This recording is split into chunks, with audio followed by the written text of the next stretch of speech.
Salut à tout le monde, à tous les adeptes du coupé décalé. Moi c'est Claire Bailly, à Mama, la première dame du coupé décalé. Je me présente ainsi parce que là on est là pour parler du coupé décalé. Et honorer celui-là même qui est le créateur, concepteur, on va dire celui-là même qui a innové et qui a donné l'amour du coupé décalé dans le cœur, qui a mis la joie dans le cœur des Ivoiriens. On parle de feu Dousaga. Donc c'est que Dousaga a représenté pour nous. Moi particulièrement, j'ai connu Dousaga quand j'étais encore en France et j'ai vu ses débuts, je le voyais faire ses travaillements. Voilà, j'ai vu ses débuts jusqu'à ce que moi-même je sois rapatrié ici. Donc c'est pour dire que je connais le début du coupé décalé. Ce qu'il a représenté, c'était un grand plaisir dans le cœur de tout le monde. Voilà, parce que mettre la joie, c'est pas donné à tout le monde et c'était un don. Et pour nous, pour moi personnellement, ce qui représente, c'est que vraiment... Waouh, il a envoyé la magie et aujourd'hui ça suit et ça nourrit tout le monde, ceux qui le font bien surtout. Et aujourd'hui nous sommes là pour faire le coupé décalé, on fait le coupé décalé et on veut vraiment bien le faire pour qu'il dure très longtemps.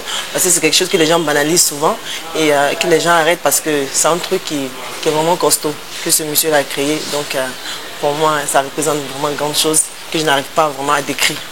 Et ça me donne le trac dans mon cœur parce que les mots sont assez faibles pour parler du coupé décalé. Voilà, c'est trop costaud ce mouvement.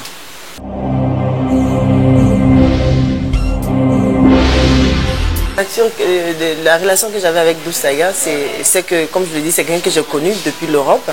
Et j'ai ma soeur qui est en France, qui avait un restaurant. Et chaque fois qu'il finissait de faire ses travaillements, il venait au restaurant et je donnais un coup de main à ma soeur. Il me dit, oh, Claire, donne-moi dans le locaux. Il dit, faut travailler sur moi d'abord parce que toi, dans le locaux, tu veux manger. Il dit 100%. Quel est le locaux 100%? On fait un poisson. Il dit, non, que lui ne veut pas manger avec le poisson. Il dit, prix dans le locaux 1%, c'est la même chose. Donc, pour dire que c'est quelqu'un que j'ai vraiment côtoyé. Et même quand on m'a rapatrié, qu'il est venu sur Abidjan et qu'il faisait ses mouvements, quand on se voyait, bon, c'est que quand tu es tombé, les gens ne te calculent pas trop. Hein. Il savait ça ma petite et puis il gagne un temps. Et je ne pense pas qu'on ait pu rester vraiment en contact parce qu'après moi c'était la galère, excusez-moi, mais vraiment il faut que je l'assume. Donc j'étais dans mon coin, mais je le regardais faire avec tout le monde, avec tous les jet-setters, c'était vraiment une fierté. Donc le vrai contact que j'ai pu avoir avec Dousaga, c'était quand j'étais encore en France et c'était dans les années 2004, 2003, 2004, j'étais encore en Europe. Donc c'est la seule vraie relation que j'ai eue, le contact qu'on avait tous les dimanches. Et quand il finissait, il venait dans le restaurant de ma soeur. Et voilà un peu. C'était comment on appelle ça, au métro Ramé. Voilà, métro Ramé à Paris. Maintenant, bon, comme je ne vis pas là-bas, je ne peux pas bien donner les détails. Donc, c'est tout quoi. Après ça, quand je le voyais, on se saluait. Quand je croisais la capsule, je saluais. Et malheureusement, moi, quand je suis rentrée dans le mouvement, il n'était plus de ce monde. Et voilà, c'est tout ce que je peux dire. Il n'y a pas vraiment grande chose, je ne vais pas inventer certaines choses. C'est tout ce que j'avais comme relation. Mais tout ce que je retiens de lui, c'était un bosseur, c'est quelqu'un qui affrontait vraiment la vie où tu ne le crois pas, où tu ne le penses pas, c'est là-bas, lui sort. Et ça a pris quoi. Malheureusement, il n'a pas eu longue vie. Et c'est dommage pour le monde du coupé décalé.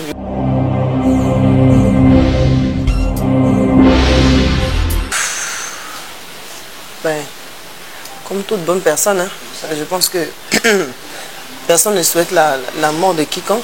Moi, quand il s'agit de mort, je n'aime pas trop même en parler parce que ça me fait couler les larmes. Parce que moi, j'ai perdu des gens très proches. Et Dousaga, c'est quelqu'un de qui tout le monde était proche. Moi, je l'ai connu, je veux dire, voilà, dans ses débuts, il ne chantait même pas encore.